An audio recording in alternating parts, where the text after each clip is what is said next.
우리 그러면 같이 하나님 말씀 보도록 하겠습니다. 오늘 우리에게 주신 하나님 말씀은 누가복음 5장 우리 17절에서 26절입니다.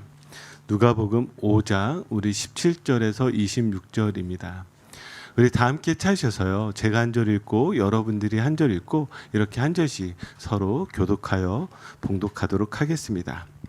우리 17절부터 제가 먼저 읽겠습니다.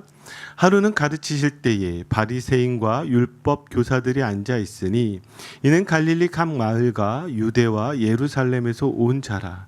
병 고치는 주의 능력이 예수와 함께하더라. 18절 여러분.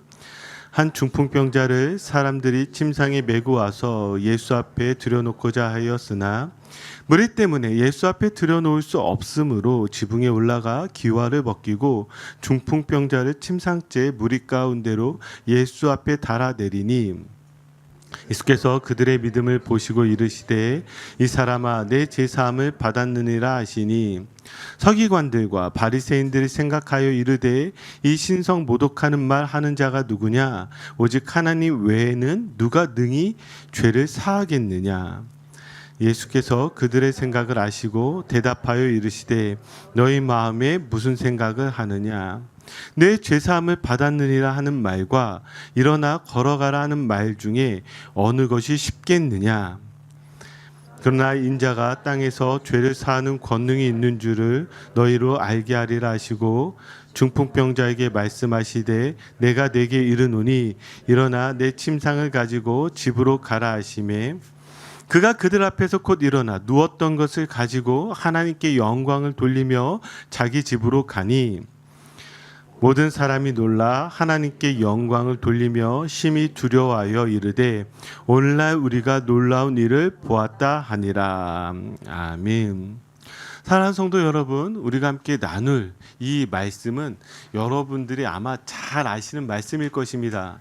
주일학교 때서부터 신앙생활 하신 분들은요, 여지없이 늘 나오는 설교의 말씀이기도 하고요. 또 저희가 이 본문으로 많은 설교들을 여러분들이 들어왔을 것입니다. 자, 이 본문의 내용을 좀 간략하게 설명을 드리자면 한 중풍병자가 있습니다.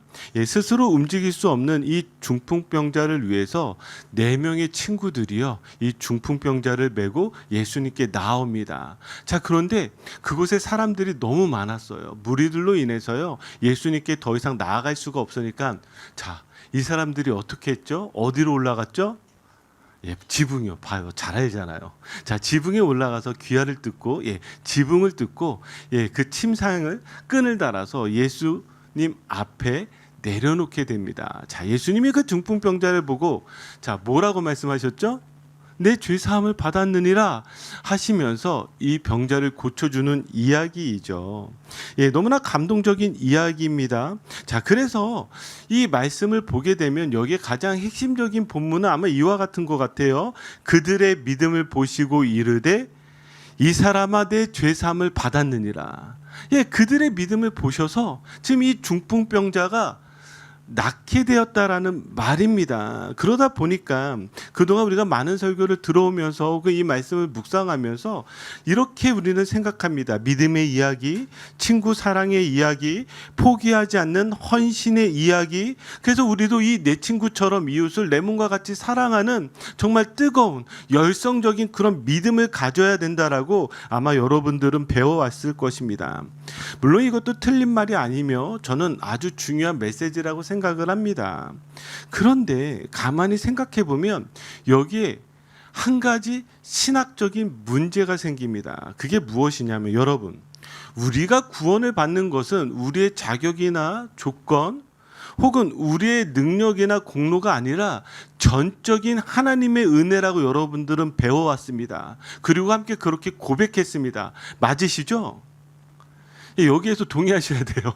여기서 동의 안 하시면 저희 첨서부터 옛날 설교서부터 쭉 다 들어가야 돼요.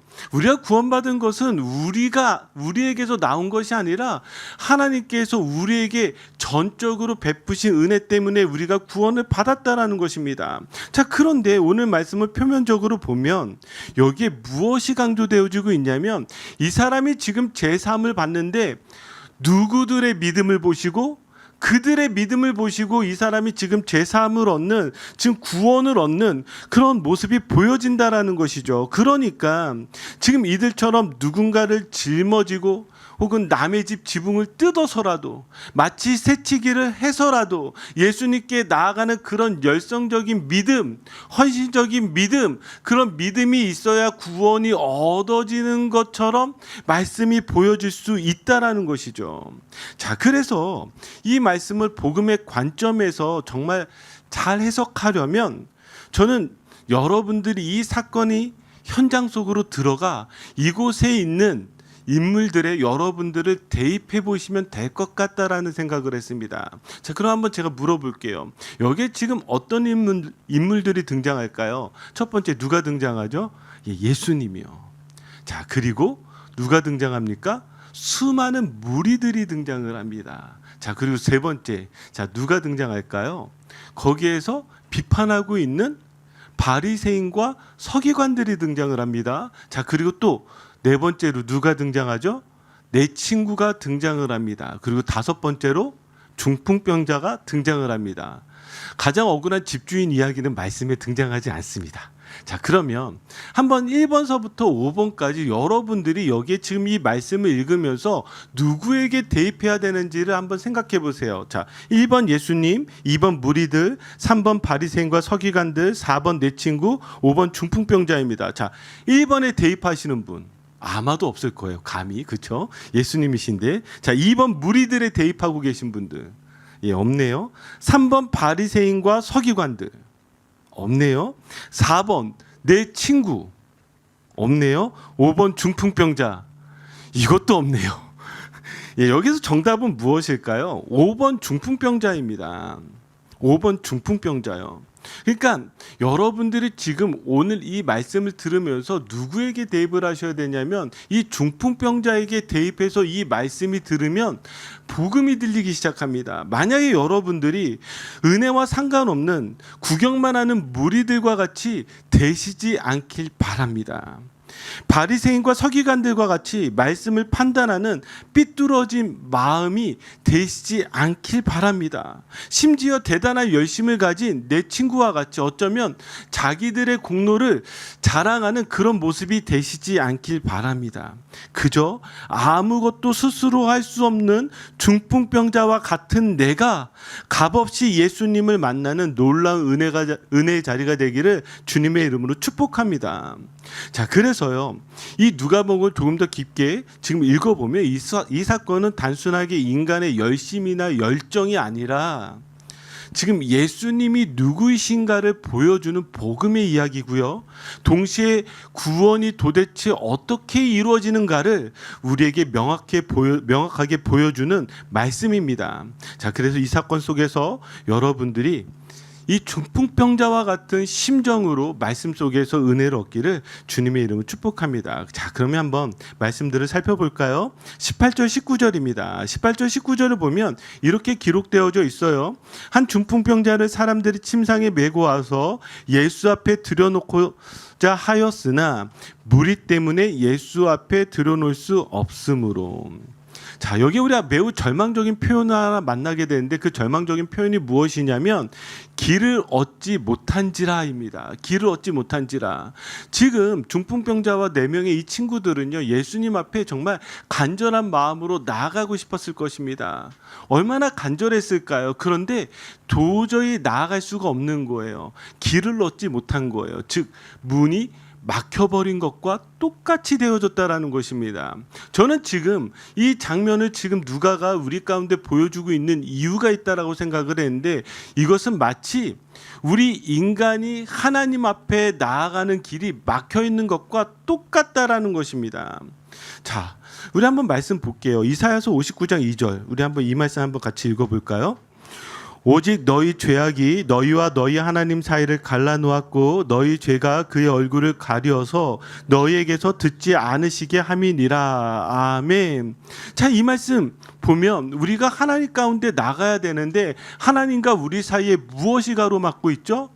죄가 가로막고 있습니다. 그러니까 우리 스스로 도저히 하나님 앞에 나아갈 수 없는 절망적인 그 영적인 상태를 성경은 우리에게 말씀하고 있는 거예요.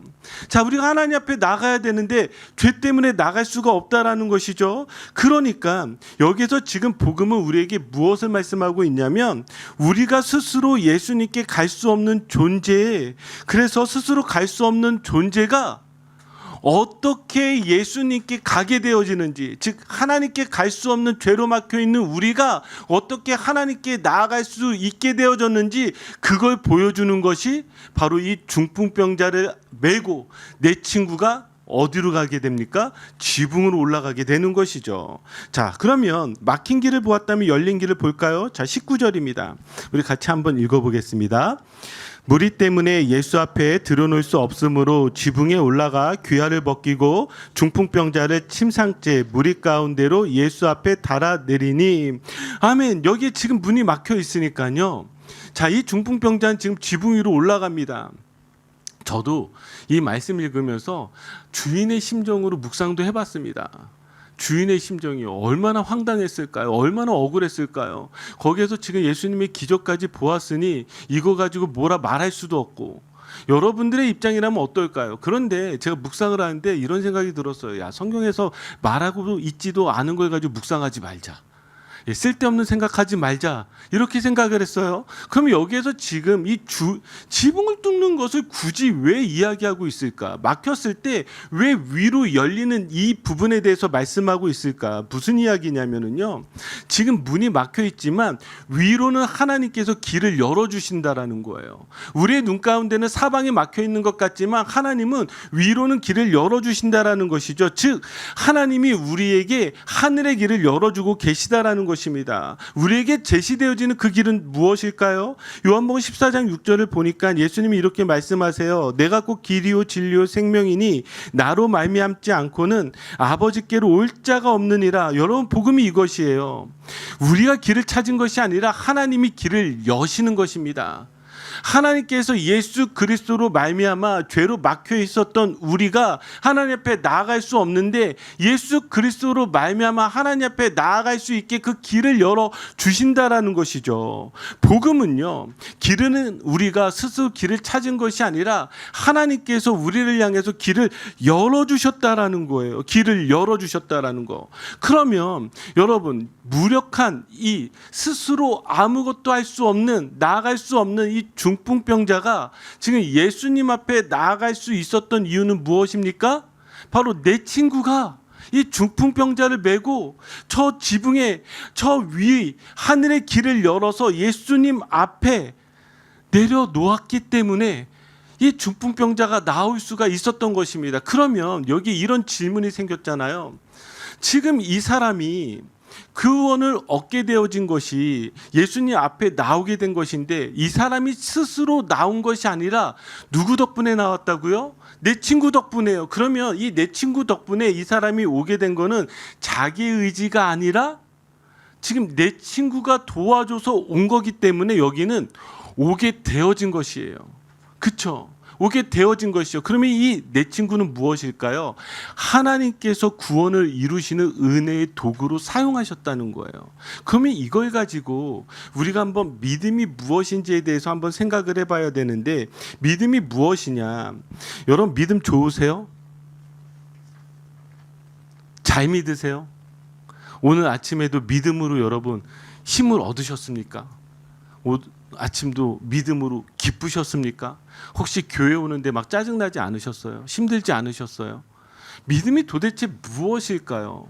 자, 이 믿음을 우리가 다시 좀 생각해 볼 필요가 있는데, 누가복음에서 이 누가는 무엇을 지금 그들의 믿음을 보시고라고 했을 때 무엇을 지금 좀 이야기를 하고 싶냐면, 이 부분을 이야기하고 싶은 거예요. 무엇이냐면 너희들의 믿음이 아니라 하나님께서 주시는 믿음에 대해서 이야기하고 싶은 거예요. 한번 말씀 볼까요? 자, 예수님께서 지금 태어나는 모든 장면마다 지금 누가 등장을 하냐면 성령이 등장을 합니다. 누가복음 1장 35절을 보아도요. 성령이 내게 임하시고, 자 누가복음 1장 41절을 보아도 성령의 충만함을 받아, 누가복음 1장 67절을 보아도 성령의 충만함을 받아라고 이야기를 하고 있습니다. 지금 누가는 무엇을 지금 의도적으로 우리에게 보여주고 싶냐면, 믿음에 대한 이야기를 하기 이전에 지금 이 모든 것들이 누구를 통해서 이루어지고 있다? 성령을 통해서 이루어지고 있다라고 지금 계속해서 말해주고 있어요. 그래서 누가복음 4장 18절. 자, 예수님이 공생애를 시작하면서 이렇게 선언하시는데, 이 말씀 우리 같이 한 목소리로 읽어볼까요? 주의 성령이 내게 임하셨으니 이는 가난한 자에게 복음을 전하게 하시려고 내게 기름을 부으시고 나를 보내사 포로된 자에게 자유를, 눈먼 자에게 다시 보게 함을 전파하며 눌린 자를 자유롭게 하고. 아멘. 예수님이 지금 명확하게 말씀하시죠. 자, 누가 나를 보내셨다? 성령이 나를 보내셨다라는 거예요. 지금 믿음이 무엇이냐면 성령께서 보내셨다라는 거예요. 성령을 통해서 생기셨다라는 거예요. 그러니까 우리가 가지고 있는 이 믿음은 야 내가 잘 믿어야지가 아니라 성령님께서 우리에게 믿음을 주셨다라는 거예요. 자, 그런데 성령님께서 보내셨다라고 하면서 예수님 여기 세 부류를 이야기합니다. 가난한 자, 포로된 자, 눈먼 자, 눌린 자입니다. 이 사람들의 공통점은 무엇인 줄 아십니까? 스스로 하나님께 나올 수 없는 자들이에요. 스스로 하나님께 나올 수 없는 자들, 즉 하나님 앞에 믿음이 없는 사람들이란 말이에요. 그런데 하나님은 지금 이들을 그냥 내버려 두신 것이 아니라 예수님을 이들에게 보내시는 거예요. 그래서 중요한 게 무엇이냐면 누가복음 19장 10절인데 예수님께서 이렇게 말씀하십니다. 인자가 온 것은 잃어버린 자를 찾아 구원하려 함이라. 자, 여기에서 중요한 단어가 무엇이냐면 이 찾아예요. 찾아. 이 찾다라는 이 단어는 그냥 소극적으로 그냥 기다리는 단어가 아니라 내가 적극적으로 반드시 찾아낸다라는 거예요. 여러분 혹시 집에서 100불짜리 잃어버린 적 있으세요? 없으세요? 만약에 여러분들이 100불짜리 잃어버리면 어떻게 하시겠어요? 찾을 때까지, 반드시 찾아낼 때까지 찾고 또 찾지 않겠어요? 역시 저에게 성도님들 100불 따위에는 마음이 안 움직이시나 봐요. 여러분들 한번 비상금 10,000불을 숨겨놨는데 집에서 잃어버렸다고 생각해 보세요. 어떻게 하시겠어요? 10,000불 하니까 한 분 정도가 지금 반응하셨어요. 10,000불에도 반응 안 하시면 집에 100,000불을 숨겨놨는데 100,000불을 잃어버렸다고 생각해 보세요. 지금 여기에서 이 찾다라는 것은 내가 보물을 잃어버려서 그 보물을 찾는 것과 같이 매우 적극적으로 찾다라는 그런 의미라는 거예요. 그러니까 지금 예수님은 이 땅에 오신 이유가 무엇이냐면 그런 잃어버린 자, 스스로 나올 수 없는 자들을 찾아오셨다라는 것이죠.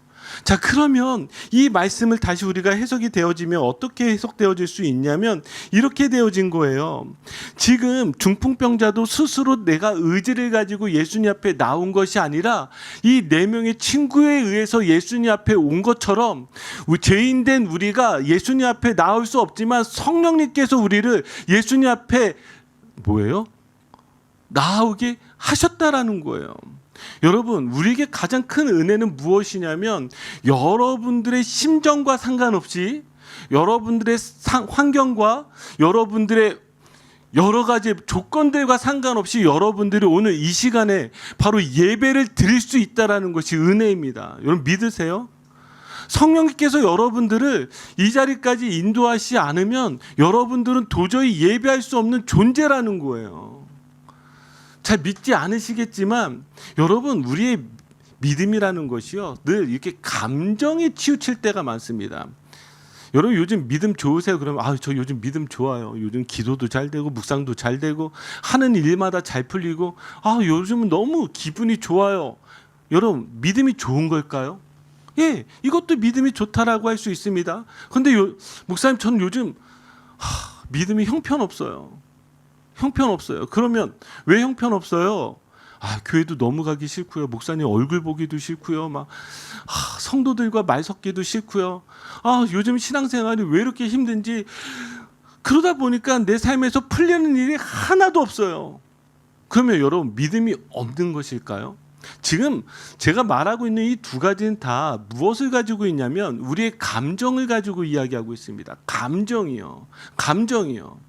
그런데 한번 생각해 보세요. 여러분들의 자녀들이 있잖아요. 여러분들의 자녀들이 지금 엄마한테 와서 이렇게 이야기해. 엄마, 나 요즘 기분 안 좋아. 엄마는 내 엄마 아니야. 일주일 동안 말하지 마. 나와 상관하지 마. 여러분, 만약에 여러분들이 그 말 들으면 어떻게 하시겠어요? 당장 혼내야죠. 이게 이놈의 지지배가 지금 막 그러면서 막 당연히 혼내야 되는 거 아니에요? 지금 이 딸이 엄마를 향해서 그렇게 외친다고 해서 지금 이 엄마의 딸이라는 사실이 변해요, 안 변해요? 안 변해요. 안 변해요. 그런데 우리가 신앙생활을 이와 같이 할 때가 많다는 거예요. 내 감정, 내 기분, 이것에 따라서 지금 하나님이 어떤 분인지를 그걸 가지고 정의하고 있는 거예요. 그러니까 여러분들의 믿음을 믿을만 하십니까? 오늘 이 시간에는 믿음이 뜨겁게 좋다가도 한 시간 후에는 믿음이 바닥을 칠 수 있는 게 인간의 마음이잖아요. 그런데 우리가 우리의 마음으로 지금 예수님을 정말 사랑한다라고 온전히 고백할 수 있을까요? 그럴 수 없다라는 것이죠. 우리가 예수님을 사랑한다라고 고백할 수 있는 것은 무엇이냐면 전적으로 예수님께서 우리를 찾아와 주셨고 우리를 성령을 통해서 예수님 앞에 데려와 주셨고 바로 그 사실 때문에 우리가 예수님을 온전히 사랑한다라고 고백할 수 있습니다. 내 사랑이 아니라 나를 향하신 예수님의 사랑이요. 그러니까 우리가 자격도 조건도 내 능력도 내 공로도 내 의지도 아니라 나를 향하신 예수 그리스도의 사랑을 붙들고 우리가 믿음으로 살아가게 되는 것이죠. 여러분 믿으십니까? 바로 그것을 고백하시는 것이죠. 자, 이제 지붕이 뚫리고 침상이 내려오자 무리들은 이제 예수님이 당연히 병이 나았다 이렇게 이야기할 줄 알았습니다. 그런데 예수님이 뭐라고 말씀하실까? 자, 우리 한번 21절 22절 우리 같이 읽겠습니다. 서기관들과 바리새인들이 생각하여 이르되 이 신성 모독하는 말 하는 자가 누구냐? 오직 하나님 외에는 누가 능히 죄를 사하겠느냐?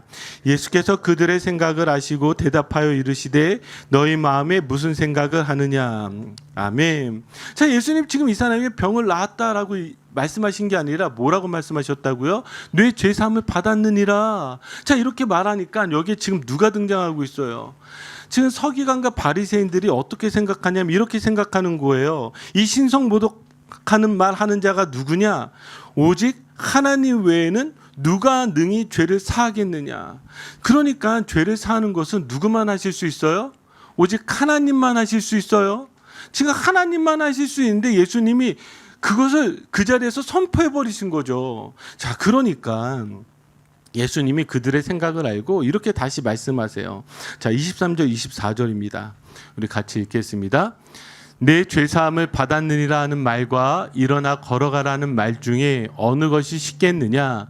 그러나 인자가 땅에서 죄를 사하는 권능이 있는 줄을 너희로 알게 하리라 하시고 중풍병자에게 말씀하시되 내가 내게 이르노니 일어나 내 침상을 가지고 집으로 가라 하시매. 아멘. 자, 예수님이 그들의 마음을 하셨어요. 생각을 하셨어요. 그리고 질문을 합니다. 내 제사함을 받았느니라 하는 말과 일어나 걸어가라 하는 말 어느 것이 더 쉽겠냐라는 거예요. 그럼 제가 한번 물어볼게요. 여러분 어느 말이 더 쉬워요? 일어나 걸어라? 가라? 예, 가세요? 예, 일어나 가라. 어떨까요? 둘 다 어렵죠. 근데 지금 이들이 생각했을 때 뭐가 어렵다라고 생각했을까요? 예, 뭐 재산 같기도 하고 뭐 일어나 걸어. 예, 둘 다 어려운 건 사실인데 둘 중에 왜 어느 것이 어렵냐? 지금 예수님 지금 이런 질문을 한 의도가 있습니다. 자, 그것이 무엇이냐면 병을 고치는 것은 기적이지만 죄를 사하는 것은 무엇이죠? 하나님만 하실 수 있는 거예요. 병을 고치는 것은요, 의사도 할 수 있고요, 선지자도 할 수 있어요. 지금 예수님은 이 자리에서 무엇을 선포하는 거냐면 예수님은 의사나 선지자로 오신 것이 아니라 누구로 오셨다라는 걸 선포하시는 거예요. 하나님으로 오셨다라는 걸 선포하시는 거예요. 예수님이 누구시라고요? 하나님이시다라고요. 여러분, 기독교 역사 안에서 모든 이단들의 공통점이 하나가 있는데 그게 무엇인 줄 아십니까? 예수님은 선지자예요. 예수님은 천사예요. 예수님은 어떤 그냥 능력을 가진 한 분 중에 하나예요. 여러분, 이렇게 믿는 것이 바로 무엇이냐면 이단들이라는 거예요. 한번 여러분들이 이단의 역사들을 보세요. 지금 기독교에서 나오는 모든 이단의 역사들은 예수님을 바꾸어 버리는 거예요. 예수님을 다른 존재로. 그런데 제가 이 말씀을 묵상을 하다 그런 생각이 드는 거예요. 우리가 어쩌면 예수님을 믿는 게 이단과 같이 예수님을 다른 것으로 바꾸는 것이 아닌가?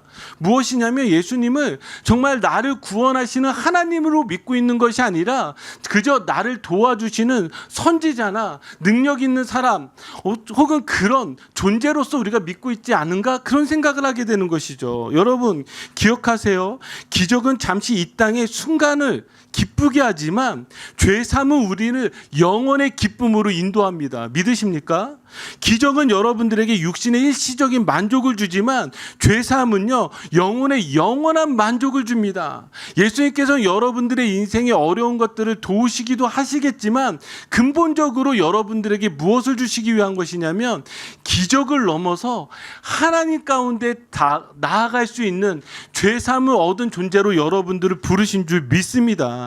그래서 여러분, 이곳에서 예수님은 다른 것을 선포하시는 것이 아니라 죄 사함을 받았느니라, 내가 구약에서부터 약속되어진 바로 그 하나님이시다라는 걸 선포하는 것이죠. 그러면 이것을 받아들이는 우리는 어떻게 살아가야 되는가? 그 다음에 나오는 장면이 바로 이 24절입니다. 자, 24절 말씀 우리 같이 읽겠습니다. 그러나 인자가 땅에서 죄를 사하는 권능이 있는 줄을 너희로 알게 하리라 하시고 중풍병자에게 말씀하시되 내가 내게 이르노니 일어나 내 침상을 가지고 집으로 가라 하시매. 아멘. 오늘 여러분들이 전체 성경을 보시면 오늘 본문의 18절, 19절, 24절에 세 번이나 걸쳐 나오는 단어가 있는데 그것이 무엇이냐면 침상입니다. 그러니까 누가는 지금 의도적으로 이 침상이라는 단어를 계속 사용하고 있어요. 그러면 이 침상이라는 단어는 무엇이냐면 이 침상은 단순하게 잠을 자는 그런 도구가 아니라 그가 평생 누워 지내야만 했던 그의 삶의 자리입니다. 그래서 표를 한번 여러분 보시면 제가 그 의미들을 찾았는데 중풍병자의 자리는 무엇입니까? 철저한 무능을 나타나겠죠. 고통의 자리는 무엇이겠어요? 하나님과 단절된 죄의 결과고요. 의존의 자리는 무엇이겠어요? 남의 도움 없이는 스스로 움직일 수 없는, 그러니까 그의 인생은 이 한평 남짓한 이 침상 위의 삶이었어요. 얼마나 비참했을까요? 얼마나 고통스러웠을까요? 자, 그런 지금 중풍병자에게 예수님께서 뭐라고 말씀하셨냐면 일어나라, 병이 나았으니 저 지긋지긋한 침상은 내버려 두고 가거라, 이렇게 말씀하지 않고 예수님이 정확하게 이렇게 명령하세요. 침상을 가지고 가라. 너의 지금 누워 있었던 그 고통의 자리를 외면하지 말고 그것을 가지고 가라는 것이죠. 그러니까 이전까지는 침상에 누워 있던 사람이라면 이제는 침상을 들고 가는 사람으로 무엇이에요? 바뀌어지는, 삶의 자리의 변환이 바뀌어지는 그 놀라운 은혜를 허락하시는 것입니다. 우리가 복음을 받아들인 사람이라면 여러분들의 삶에 고통의 자리들이 있을 거예요. 침상의 자리들이 있을 거예요. 여러분들을 힘들게 하는 그런 상황, 환경, 여러분들의 그 모든 것들 안에서 예수님께서 복음을 가진 사람에게 아니, 너 이제 그곳에서 일어나 그것들을 박차고 가라고 말씀하시는 거예요. 사실 제가 지난주에 한 목사님과 통화를 하다가 참 마음이 아팠습니다. 왜 마음이 아팠냐면 그 목사님이 우울증에 걸리신 거예요. 우울증이 오셔서 한 달 동안 너무 괴로워하시는데 그분이 저에게 이렇게 고백을 하더라고요.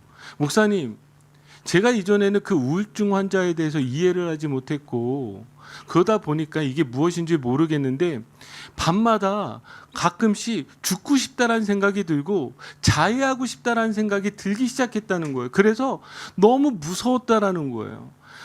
아마 여러분들이 이런 생각이 들 거예요. 목사가 무슨 우울증이야. 기도하면 되지. 박차고 일어나면 되지. 근데요, 이게 그 우울증이 찾아오니까 이분이 그렇게 고백하는 거예요. 도저히 아무것도 할 수 없겠다라는 거예요. 너무 힘들다는 거예요. 그러니까 자기의 동굴 속에 사로잡혀 가지고 거기에서 뭐예요? 가족도 보기 싫고 누구도 만나기 싫고 교회조차 나가기 두려운 그 마음 가운데 사로잡혔다는 거예요. 제가 그 이야기를 듣는데 너무 마음이 아팠어요. 그런데 그분이 뭐라고 이야기를 하시냐면 이 동굴 속에서 한 달의 이 우울증의 시간들을 지나가는데 자기에게 그런 생각이 하나 들었대요. 내가 만약에 예수님을 믿지 않았다면 죽을 수도 있었겠다. 내가 예수님을 믿지 않았다면 지금 이 순간에 삶을 포기할 수도 있었겠다. 그러면서 그분이 다시 복음에 대해서 계속 묵상하고 생각하고 고민하고 기도하고 그렇게 생각하기 시작했다는 거예요. 그러면서 그가 이제 겨우 이 동굴에서 박차고 나왔을 때 다시 붙잡은 게 무엇이냐면, 그치, 내가 예수 그리스도를 믿는 사람인데 예수님께서 나를 살리셨는데 내가 여기에서 그냥 누워있지 말고 그냥 여기에 숨어있지 말고 다시 예수님 붙잡고 일어서야 되겠다. 그분이 그렇게 고백하시면서 저한테 전화를 주시는 거예요. 제가 그 이야기를 듣고 너무 감사했었습니다. 제가 우리 성도님들을 보면서 성도님들의 여러 또 문제들을 들으면서 그런 생각들을 하기 시작한 거예요. 지금 상황이 바뀌지 않는데 도대체 예수님을 믿는 게 내게 무슨 의미가 있겠습니까? 아니요. 예수님은 오늘도 우리에게 이렇게 이야기하는 거예요. 너에게 이미 복음을 주었고 너의 죄를 사해 주었고 너가 하나님의 사람이라면 너 거기에서 박차고 일어날 수 있어. 너에게 일어날 힘을 줬어. 한번 너가 거기에서 그냥 주저하지 말고 일어나 보라는 거예요. 하나님의 사람이라면 하나님께서 책임져 주시지 않겠습니까? 저는 그걸 믿는 거예요. 하나님의 사람이라면 여러분들을 그냥 거기에서 병을 고쳐준 채 너 그냥 누워있어. 나 너 다 낳겠지만 너 그냥 그 침상에서만 살아. 하나님 그런 분이 아니시잖아요. 너 다 나았어. 나았으니까 일어나 봐. 그리고 힘들겠지만 그거 가지고 한번 걸어가 봐. 너의 삶을 바꿔봐. 하나님께서 그러면 그렇게 발걸음을 걷는 자를 반드시 도와주시지 않겠습니까? 저는 이걸 바로 믿는 거예요. 산성도 여러분, 여러분들의 삶에 분명히 힘들고 어려운 일들이 있을 것입니다. 그래서 여러분들의 믿음이 흔들릴 수 있을 것입니다. 네, 맞습니다. 하지만 여러분들의 믿음을 의지하는 것이 아니라 여러분들을 반드시 붙들어 주시는 그 예수 그리스도의 사랑을 믿으시기 바라요. 그러니까 내 믿음이 아니라 누구의 믿음이에요? 예수님의 믿음이에요. 내 믿음이 아니라 예수님의 믿음이라고요. 우리가 구원을 얻는 거 내가 잘 믿어서가 아니라 예수님께서 행하신 그 일을 믿는 거잖아요. 그러니까 여러분들의 삶에 힘들고 어려울 때 주님, 내 마음은 이 정도밖에 되지 않고 내 믿음도 이 정도밖에 되지 않지만 그럼에도 불구하고 예수님의 믿음을 내가 의지합니다. 예수님을 붙듭니다. 예수님 도와주십시오. 그렇게 부르짖는 자마다 여러분들이 일어나 걷게 되는 은혜가 있을 줄 믿습니다. 자, 이제 말씀을 마무리 짓겠습니다. 여러분, 우리가 예수님 앞에 나오게 된 것은 우리의 믿음이 아니라 예수님께서 우리를 데리고 오신 것입니다. 그걸 믿는 거죠. 예수님께서 우리를 예수님 앞으로 데리고 오셨다면 여러분 여기에 은혜를 주시지 않겠습니까? 그렇다고 한다면 오늘 이 시간 여러분 은혜를 구합시다. 주님, 내 힘과 내 능력으로 되지 않습니다. 그러나 예수님을 믿습니다. 일어나라, 내 침상을 가지고 내 집으로 걸어가라 라는 말씀을 붙잡습니다. 그렇기 때문에 반복되는 죄의 자리에서 일어나 보겠습니다. 절망과 상처의 자리에서 일어나 보겠습니다. 무력함과 영적 게으름의 자리에서 일어나 보겠습니다. 그 아팠던 침상, 수치스러웠던 과거의 상처를 오히려 들쳐매고 예수님 의지에서 한 걸음 한 걸음 믿음으로 걸어가 보겠습니다. 그렇게 고백할 수 있는 저와 여러분들이 되기를 주님의 이름으로 축복합니다. 우리 같이 기도하실까요?